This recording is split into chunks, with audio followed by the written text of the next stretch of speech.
यदि हमारे हृदय में त्याग है तो हम एक प्रकार से आपकी चीज ग्रहण करके के आपकी चीज लेकर के भी हम मुक्त हो सकते हैं। और हमारे में त्याग नहीं है तो दाता की भी मुक्ति नहीं होती। तो संसार के वहां निष्काम जो भाव है वो ये तो उत्तम चीज है। मुक्ति निष्काम भाव से होती है, न कि क्रिया से। तो निष्काम भाव से हमको क्रिया करनी चाहिए।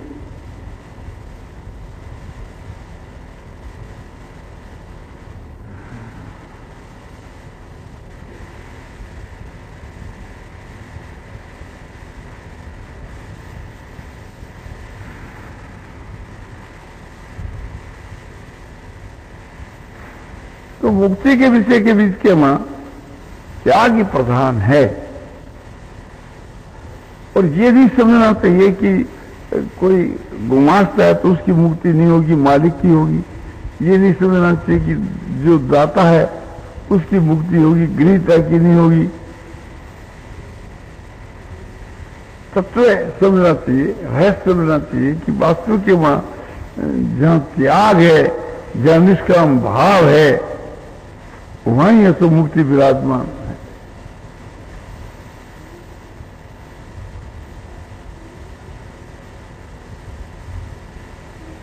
अपना भाव उस कोटि का बनाना चाहिए।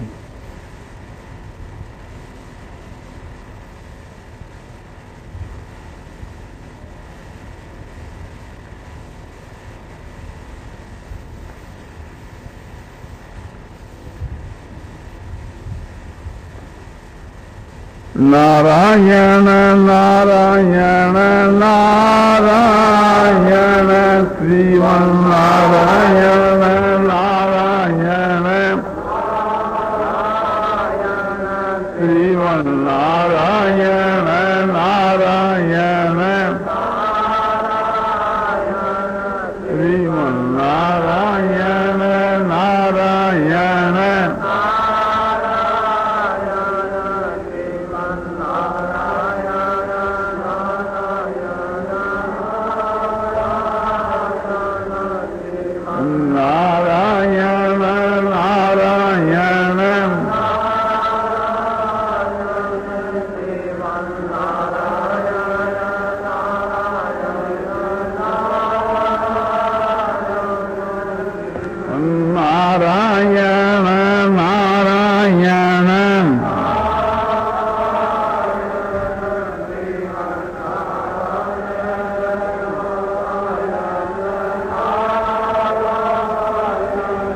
सियावर रामचंद्र की जय। मार मुकुट वंशी वाले की। हमारे पास बहुत से भाइयों के पत्र आते हैं। कई भाई लिखते हैं कि हम एक प्रकार से गीता प्रेस की सेवा करना चाहते हैं। हम पूछते हैं कि एक प्रकार से खर्च आप कितना लेंगे? बोले खर्च तो हमको कुछ लेना नहीं है, कि केवल मात्र एक हम है, हमारी स्त्री है, 4 बाल बच्चे हैं, बस उनका केवल निर्वाह हो जाए और हमको कोई किसी जरूरत नहीं है। तो उनका निर्वाह कम से कम कितने रुपया हो जाएगा? कि सिर्फ 100 रुपयों की। 100 रुपया में सब काम चल जाए। हम तो सेवा भाव से करना चाहते हैं और हमारे कोई आवश्यकता नहीं।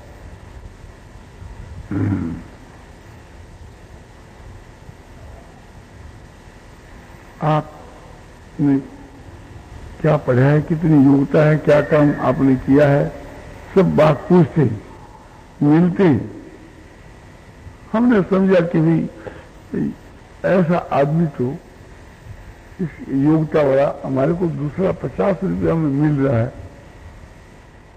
तो हमने कहा भाई साहब ठीक है, हमारे पास आदमी है और आपको हम कष्ट देना नहीं चाहते,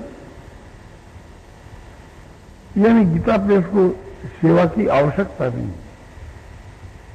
तो साहब हम जो काम करना चाह रहे हैं तो आप मर्जी से काम करा लीजिए।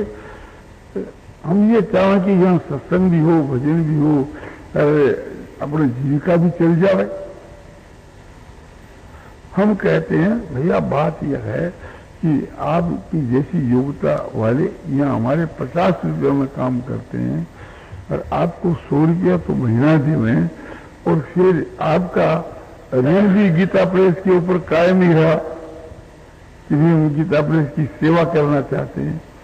आप ये कहते हैं कि मेरी योग्यता तो 50 रुपया की है, किंतु मैं गरीब आदमी हूँ, गीता प्रेस से किसी मैं सहायता चाहता हूँ, तो हम सोचते जी इसकी सहायता हम कर सकते हैं कि नहीं कर सकते। तो एक बात ही, अब तो हमारे सिर के ऊपर एक प्रकार से बोझा रखते हैं कि हम गीता प्रेस की सेवा करना चाहते हैं। अरे सेवा करना चाहते हो कि सेवा कराना चाहते हो? 100 रुपया का आदमी हुए और 50 रुपया ले हुए तब तो उसकी सेवा हुई, और आदमी तो 50 रुपया का लेता है 100 रुपया, तो ये तो सेवा करानी हुई, सेवा करने का काम है। तो आजकल ऐसे सेवक मिलते हैं, बहुत आदमियों के पत्र आते हैं, हम कहते हैं हमारे को आवश्यकता नहीं सेवा कराने की, तुम दूसरी जगह चेष्टा करो। तुम जब सेवा करना तुम चाहते हो तो आजकल करानी बहुत मिल जाते हैं, सेवा करानी दुनिया में बहुत है। तो एक भाई समझो कि 100 रुपया तनख्वाह लेकर के और 200 रुपया का काम करता है, 500 रुपया का काम करता है, तो वो गीता प्रेस की सेवा करता है। और एक भाई 100 रुपया लेकर के 50 रुपया का काम करता है, तो वो तो एक प्रकार से गीता प्रेस के ऊपर भार है, उसका बोझा है। गीता प्रेस के काम करने और अपने पदाधिकारी ये देखते ही इसकी तो आफत है, इसको उठाओ किसी प्रकार, इसका तो गीता प्रेस पर एक बोझा है। एक भाई जो है दिलचस्पी से काम करता है, न समय की चोरी करता है और न बल की चोरी करता है, न बुद्धि की, अपने शक्ति के अनुसार खटता है और पूरा समय देता है और बुद्धि भी लगाता है और अच्छे भाव से करता है। तो वो अपना पूरा वेतन लेकर के भी गीता प्रेस का हितैषी है और वास्तविक के मैं अपने दिल से सेवा करता है। गीता प्रेस का काम भी करता है और साथ साथ में अपना कल्याण भी करता है। और एक आदमी मन लगा करके नहीं करता, तत्परता से काम नहीं करता, बुद्धि तो उसमें है किंतु लगाता नहीं, बल तो उसमें है किंतु उसका प्रयोग ठीक करता नहीं, समय तो उसके हाथ में है किंतु देता नहीं, कम से कम समय देना चाहता है, कम से कम खटना चाहता है, कम से कम परिश्रम कम करना चाहता है। समझो कि 8 घंटा की ड्यूटी है तो चेष्टा करता है कि 7 घंटा ही काम देखें, 6 घंटा ही देखें, और 6 घंटा जो काम देखता है उसके बीच के वहां भी एक अपना समय ऐसा आराम में ज्यादा बिताना चाहता है, परिश्रम का काम करना नहीं चाहता। और जितने काल परिश्रम का काम करता है उतने काल भी अपने उसमें जितनी बुद्धि लगानी चाहिए नहीं लगाना चाहता। वो कहता है कि मैं गीता प्रेस की सेवा करता हूं। तो ऐसे सेवा करने वाले भाइयों से तो हम लोगों को दूर ही रहना चाहिए, कहना चाहिए हमारे को सेवा कराने की आवश्यकता नहीं है। बहुत सी संस्था है उनकी जाकर आप सेवा करिए, अपना तो समझो कि सेवा करने वाले आदमी ज्यादा मात्रा में है, तो एक प्रकार से आवश्यकता नहीं है, और जहां आवश्यकता है वहां जाकर चेष्टा करिए आप।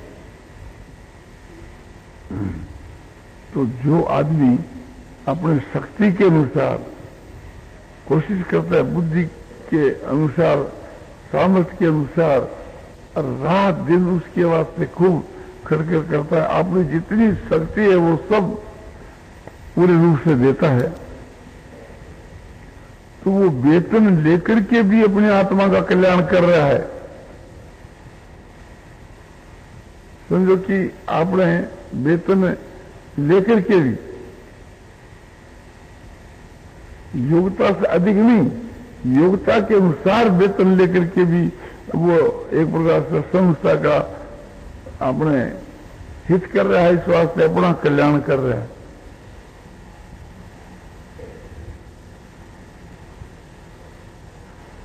और एक आदमी 100 रुपया की उसकी हैसियत है, गीता प्रेस से वो 50 रुपया लेता है, अपने योग्यता से वेतन कम लेता है। पर ये दिखलाता है कि भी हम यहां कहीं भी 100 रुपया पा सकते, किंतु यहां हम 50 ही लेते हैं। हम कहते बहुत अच्छी बात, तुम्हारी बड़ी उदारता है, किंतु वो एक प्रकार से समय भी कम देता है और बुद्धि भी नहीं लगाता है और खर्चा भी नहीं है। तो हम समझते हैं कि ठीक है भैया, ये 100 रुपया का आदमी है और 50 रुपया का काम करता है, 50 रुपया एक प्रकार से ठीक नहीं। आदमी 100 रुपया का है और लेता 50 रुपया है, तो काम भी 50 का करता है, तो उस जगह अपना घाटा तो है नहीं। ठीक है भैया, एक प्रकार से तुम आप लोग उदारता से काम करते हो, 100 की योग्यता को 50 ही लेते हो, बड़ी अच्छी बात है, किंतु वो वास्तव के बीच के अपना कल्याण नहीं कर रहा है। वो एक प्रकार से धोखा ही दे रहा है कि जिसकी योग्यता उसको काम में नहीं ले रहा है। तो 50 रुपया लेकर के भी वो खतरे में है, क्योंकि अपना झूठी बड़ाई करता है, झूठा बोझा इस पर रखता है कि भी मैं 100 रुपया का आदमी होकर 50 रुपया लेता हूं। अरे तू काम भी तो 50 का करता है भैया, आदमी तो तू 100 का है, कि तो अपने तो यहां परिश्रम करता है नहीं, तुम्हारे योग्यता हमारे क्या काम आवे। तो एक आदमी में योग्यता रहते हुए भी अरे वो योग्यता उसमें लगाता नहीं, तो उसकी योग्यता गीता प्रेस के कोई काम में नहीं आती। बुद्धि होकर के भी उसके वास्ते बुद्धि नहीं लगाता, उसकी बुद्धि अपने क्या काम आवे। आप में बहुत बुद्धि है, किंतु वो बुद्धि आप हमारे लिए खर्च नहीं करते, तो आपकी बुद्धि हमारे क्या काम आई। आपके पास लाखों रुपये हैं, किंतु आप हमारे को मदद नहीं करते, तो आपके रुपये हमारे क्या काम आए। तो भाव यह है कि नियत जो है वो इस सबसे बढ़ करके है। तो नियत उस कोटि की होनी चाहिए, सेवा करके भी वाणी से नहीं कहना चाहिए, और हृदय कर्मा भी ये भाव नहीं रखना चाहिए कि हम सेवा करते हैं, उपकार करते हैं किसी। और जो उत्कोटि के जो पुरुष होते हैं वो ऐसे होते हैं कि काम कर करके भी एक प्रकार से नहीं कहते, और करते हैं किंतु कहते नहीं। और दूसरे जो हैं बड़ाई चाहने वाले, वे कहते खूब हैं, करते कुछ नहीं। तो ऐसे आदमी तो संसार में आपको बहुत मिलेंगे कि अपनी बड़ाई करने वाले, डींग मारने वाले, और वास्तव में समय पर काम के मां आपको धोखा देने वाले। उनको यहां भी खतरा है और लोक में भी खतरा है, उनको लोगों को भी खतरा है, और उनसे उनको आपको भी खतरा है। तो जो आदमी धोखा देता है, जो आदमी ऊपर का दफान न करके केवल मान बढ़ाई चाहता है, तो मान बढ़ाई का किंकर है, उसे किसी होना नहीं है। और जो उत्कोटि के जो पुरुष होते हैं, वे अपने गुणों को ढको करके, छिप करके अधिक से अधिक काम करते हैं और दिखलाते कम है। लोगों की दृष्टि में इतना नहीं लाते और काम खूब करते। तो हम लोगों को अपनी आत्मा के कल्याण के लिए निष्काम भाव से काम करना चाहिए। इसका नाम निष्काम भाव है। हम किसी की सेवा करें, उपकार करें, किसी त्याग करें तो दूसरे को जनावे नहीं। जान गया है कोई आदमी तो हम अपने ऊपर कलंक समझे।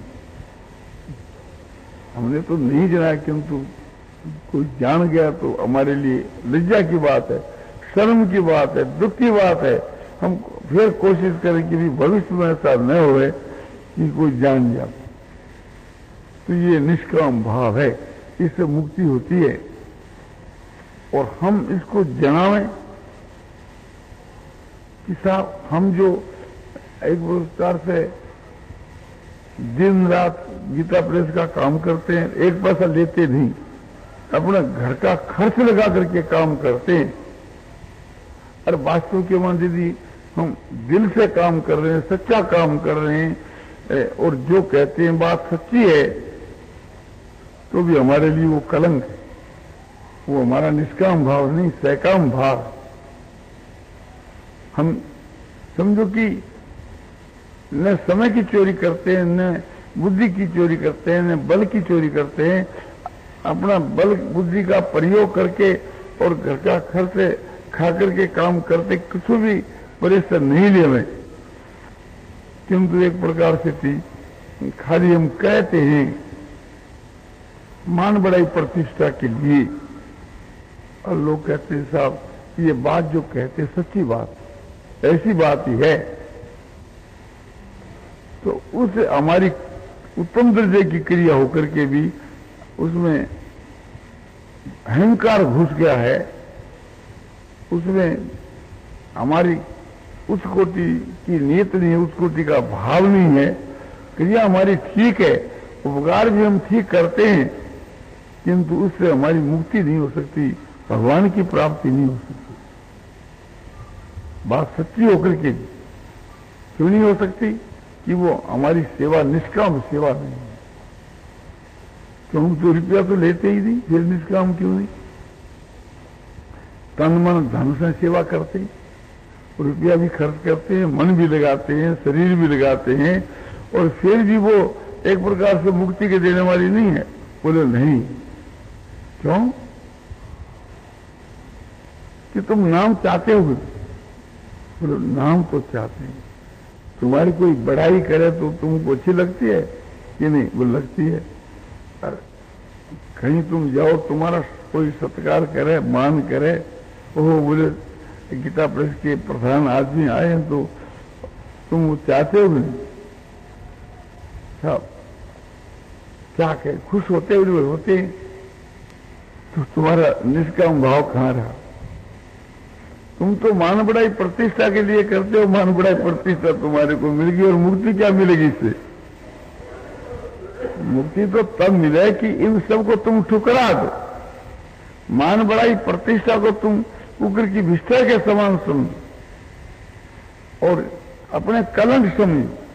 दूसरा भी कोई बड़ाई करे तो तुम्हारे चित्त में लज्जा होनी चाहिए। कोई कहे भी ये गीता प्रेस का प्रधान आदमी है, तो तुम्हारे चेहरे पर लज्जा होनी चाहिए, मन में दुख होना चाहिए, और ये भीतर से इच्छा नहीं होनी चाहिए कि ये हमारा परिचय दे दे। कहीं हम गए,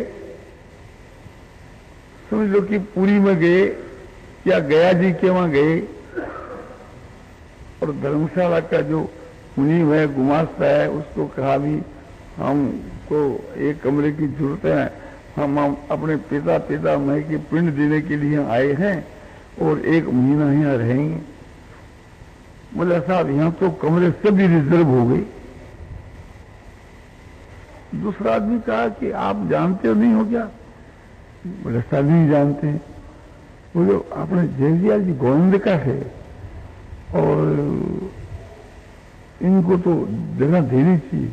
बोले ऐसी बात है? फिर वो आता साहब हम आपको पहचाना नहीं, समझा, आपने आपके लिए कोई कमी नहीं है, आपको 2 कमरा मिल जाएगा, 2 की जगह 3 मिल सकता आपको। आपका परिचय नहीं था, इस बात से हम ना कर दिया। तो हमारे कसूर को माफ करना। फिर हम उस अपने कमरों को ले लेते हैं। हमने कहा भी कि ये आपने कौन हमारा परिचय दिया? बोले तनु सुखराज जी ने दी। हम कहेंगे तनु सुखराज, क्या आप हमारे को बिक्री करते हो? क्या जरूरत है? जैसे लोग रहते हैं सब रहते, आप हमारा परिचय क्यों दिए? ये हमारा भाव तो ठीक है। और हमने कहा कि आपने बहुत अच्छा किया, हम तो अपने मुख से कहते नहीं और तकलीफ होती, आपने बहुत अच्छा किया और हम बड़े खुश हुए एक प्रकार से। तो हम क्या कर रहे हैं कि हमारी जो इज्जत है, हमारी जो प्रतिष्ठा है, उसको बेच रहे हैं और कमरा खरीद रहे हैं। दो कमरों के बीच के हम अपनी हैसियत को, अपनी इज्जत को हम बिक्री कर रहे हैं। तो ये सकाम भाव है। हमको तो अपना परिचय देकर के अपना व्यक्तिगत स्वार्थ की सिद्धि करनी ही नहीं चाहिए।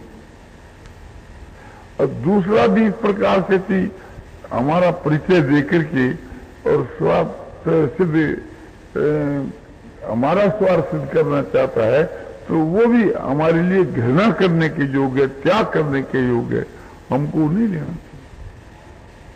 फिर वो हमारे को कमरा देना चाहे तो हमको ये करना चाहिए कि भाई हम इस धर्मशाला में नहीं थे रहेंगे।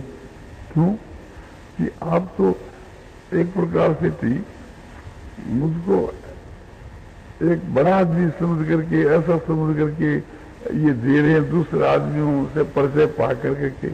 हम तो साधारण रूप में आकर के जितना हमारा हक हो सके एक साधारण आदमियों का, बस उसी हैसियत से हम चाहते हैं, हम इस हैसियत से नहीं चाहते। तो हम अपना परिचय देकर के, हम बड़े आदमी हैं ये परिचय देकर के, यदि वहां हमारे को कोई जगह मिले तो वो हमारे त्याग करने के योग्य है, घृणा करने के योग्य। और यदि एक साधारण की हैसियत से, जैसे और भी 50 आदमी आए, हम भी आए, उनको जैसे वो जगह मिलती है जैसे हमारे को मिले, वो ठीक है।